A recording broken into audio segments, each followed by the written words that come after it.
Hello and welcome to SPL Special, a show where I'll be providing coverage on a local Pokemon Draft League currently on the third season. I'm Mario, team captain of the Unova Usurpers and your host. First, I'll start by briefly explaining what SPL is and give a breakdown of the season. Essentially, SPL is a Pokemon Draft League with 16 players, each with teams of 10 to 15 unique Pokemon per person. For this season of SPL, there's a 10-week regular season followed by a top 6 playoff bracket. In our league, we have a $10 buy-in with the cash prize going towards the top 4 players. At the end of this episode, I'll be providing a document with additional information such as team lineups, standings, and replays of matches that go up as of the time of filming. I will also try to explain what some of the strategies, mechanics, and items are so you can hopefully keep up with me for the episode. With this summary over, I'd like to introduce the main segment of the show, the various highlights of battles from the past 6 weeks. I'll be showing 6 matches I thought were exciting, ones that were pivotal in deciding matches, or ones I thought that were funny. I rank them in no particular order, but I wanted to dedicate the latter part of this episode to a particular player with a high level of skill. To start off, let's review a match all the way from the first week of the season.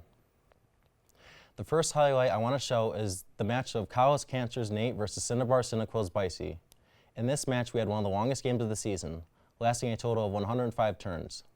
45 of those turns came from a stalling competition between Bicey's Alolan Muck and Nate's Furfrou.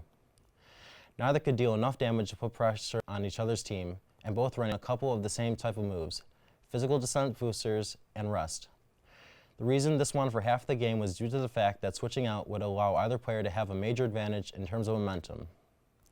Eventually, the match ended up being very luck-based, as after turn 87, RNG was going in favor of both players, and in the end, Nate landed a critical hit against Bicey's max defense Alolan Muck with a move that only hit 50% of the time called Dynamic Punch, which one calculated had a 0.2% chance of occurring. At this point, Nate had the right Pokemon to counter the remaining 2 team members of Bicey's in the form of Mega Sceptile, and he was just able to barely win his first match. Up next, we had a game I played against New York Minky's Shep. I started turn 1 by bringing out Politoed with the goal to set up Rain. Rain as a weather in Pokemon has various effects, such as boosting the power of certain moves, activating certain abilities, and lowering the power of fire-type attacks. I got an early kill in the Pokemon Annihilate through Zapdos, and then it knocked out to get a free switch in. At turn 7, I brought a Torterra and used the move Cell Smash, which doubled its attacking and speed stats. Shep had a little counter to Torterra's boosted stats, and I was able to sweep his team within 13 turns to get a victory. The third match I wanted to feature today is the Monkey Mafia's Derek versus Shep of Week 6. Some backstory, I got to see both Derek and Shep in person over the weekend, so I knew ahead of time which sets were run by both teams. During this game, some funny plays happened, including on turn 28 when Shep brought out Indeedee. What happened here was Indeedee was running the item Choice Scarf, something that boosts your speed by 1.5 times but walks you into a single move. Derek was using Ambipom, a naturally faster Pokemon, but unable to outspeed due to Indeedee's Choice Scarf, and got encored into using the move Fake Out.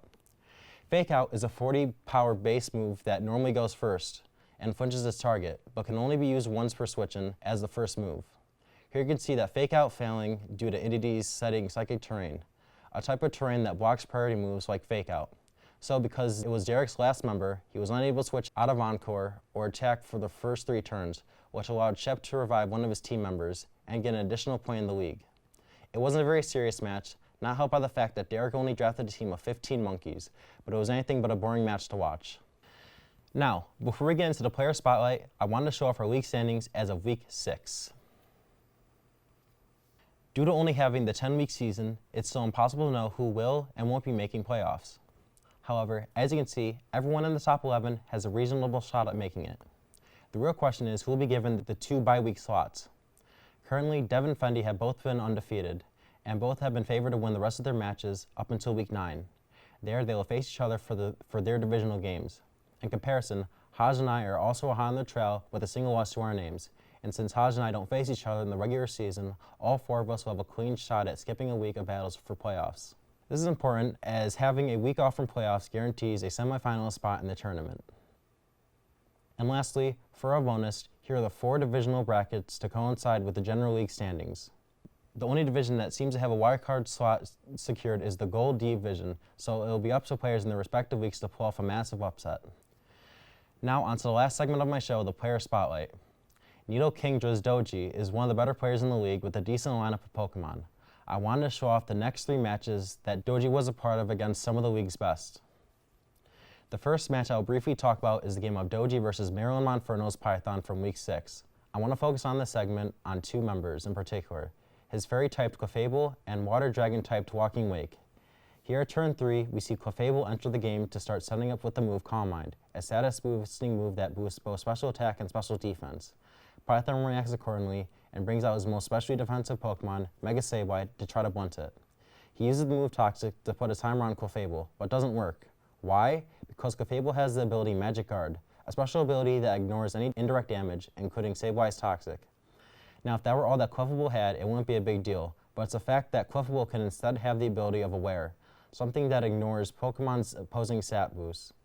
Because you have to probe if Clefable ignores stat boosts or hazard damage, it becomes a very difficult Pokemon to deal with.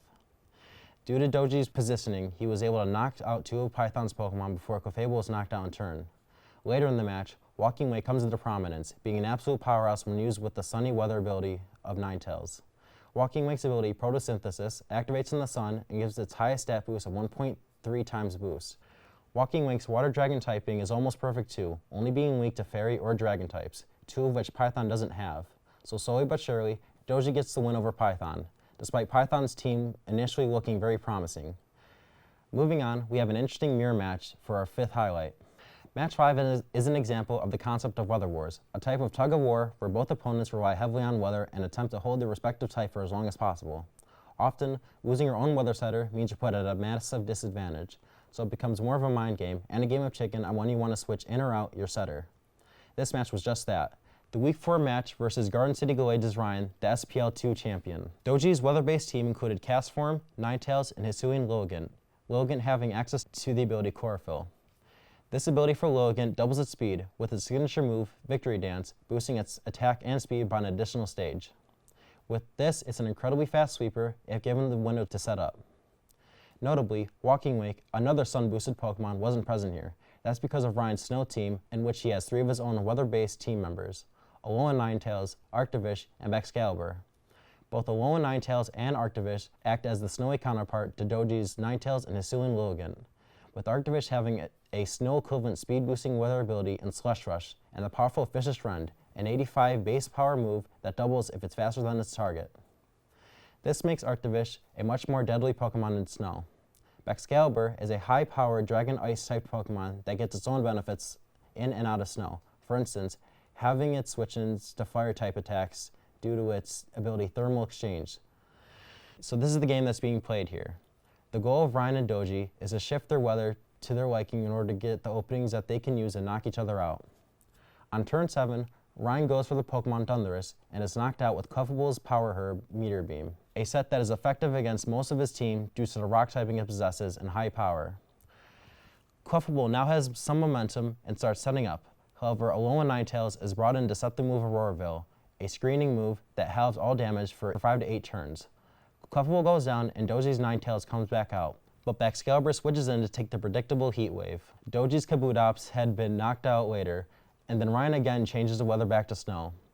Later, Doji sets the sun for the last time and loses his own Ninetales due to being in a worse position. At this point, Ryan essentially has the game with Arctovish, being the faster Mon and scoring the last 2 kills of the game. In total, the weather changed a total of 8 times, with the game turning into a dance of pivoting around each other. Realistically, Ryan or Doji could have won that game, but when it came down to it, Ryan preserved his own weather setter longer, which secured him the win. And finally, we have the Week 4 match with Rochester Reuniclus's Fendi, the SPL 1 champion. As it happens, both of Doji's matches against previous champions yielded 2 of the most exciting battles of the season. Fendi started off strong with the lead of Choice Scarf Mamoswine, ensuring it was one of the fastest Pokemons in this match. Its key move here is its Icicle Crash, an 85 base power ice move that flinches opponents 30% of the time. Flinching is a mechanic in which opposing Pokemon is unable to move, wasting their turn. The only catch is that Icicle Crash has an accuracy of 90%, and in Pokemon, it always seems like moves miss more than they should or act way better than they oughta. Anyway, Fendi gets an early kill on the previously mentioned Walking Wake on turn 3, but must pivot out due to needing Mamoswine for the rest of his team. Fendi's Pokemon Toxapex acts as a defensive counter to Doji's Clefable. The following turns are crucial, as Doji spends time spreading damage across Fendi's team through Toxic and Hazard damage, and Fendi spends time removing those hazards and recovering health. The next major action comes from Mamoswine knocking out Doji's hazard setter, Aerodactyl, and pivots out once more to get another chance to take out a Sunsetter Ninetails.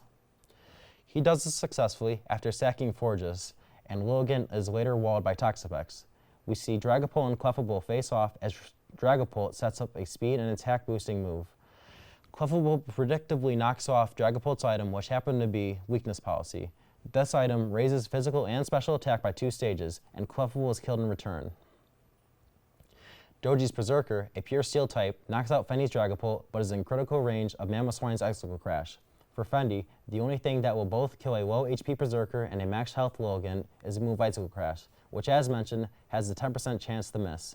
If Fendi misses at any point here, his Mamoswine will be knocked out due to being weak against steel and fighting, and he'll lose the match. This is also where the item Choice Scarf comes into play, as naturally, Logan outspeeds Mamoswine, but Scarf compensates for the lower speed, so it comes down to hitting 2 90% Icicle Crashes. The first Icicle Crash hits Berserker, knocking it out, and the second Icicle Crash hits, knocking out Logan, resulting in a win for Fendi. And that was a game of Doji versus Fendi. I want to demonstrate that players in SPL tend to have similar skill levels and capabilities when it comes to battling. While someone like Doji is currently 3-3, his performances like these prove you cannot count someone out like him, and the potential to win SPL is a relatively achievable goal. We have 4 remaining weeks in this season, with yours truly fighting Doji at the end of this week. Weeks 7 through 10 will be the in-house divisional matches where I'll be forced to fight the previously crowned champion SPL 2, Ryan. That's all the time I have for now, but join me next time for the regular season review of SPL 3, where I'll be talking about the 6 participants who made it into the playoffs, as well as a few more select highlights for the latter half of the season. Thanks for watching.